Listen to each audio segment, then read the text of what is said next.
दोस्तों जरा सोचिए। रूस से सस्ता तेल आया भारत में। भारत ने उसे रिफाइन किया और वही रिफाइंड तेल बेच दिया यूरोप और पड़ोसी देशों को। यानी असली तेल रूसी है, लेकिन पहुंचा अमेरिका और यूरोप तक। और यही है वो खेल जिसने अमेरिका की नींद उड़ा दी है। रॉयटर्स की रिपोर्ट कहती है कि अमेरिकी और यूरोपीय पाबंदियों के बावजूद भारतीय कंपनियां रूस का तेल खरीदकर पश्चिमी बाजारों में पहुंचा रही हैं। यानी रूस का तेल नए रास्ते से सीधे अमेरिका के पेट्रोल पंप तक जा रहा है। अब अमेरिका बुरी तरह फंस चुका है। कभी टैरिफ की धमकी देता है, कभी G7 देशों के जरिए दबाव बनाता है, तो कभी IMF और WTO के मंच से भारत की तेल नीति पर सवाल उठाता है।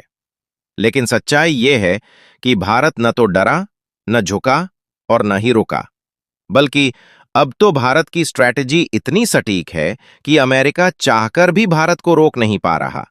और इसका असर इतना बड़ा है कि एक ही दिन में अमेरिकी शेयर बाजार से $1 अरब से ज्यादा डूब गए।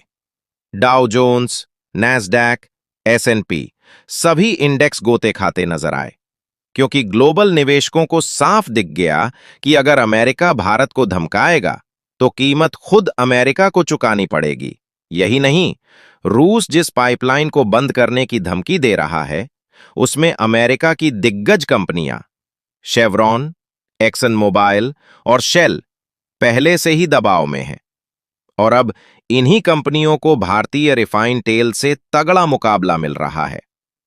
भारत ने दुनिया को यह संदेश दिया है कि वो अब सिर्फ तेल खरीदने वाला ग्राहक नहीं, बल्कि एक बड़ा खिलाड़ी है।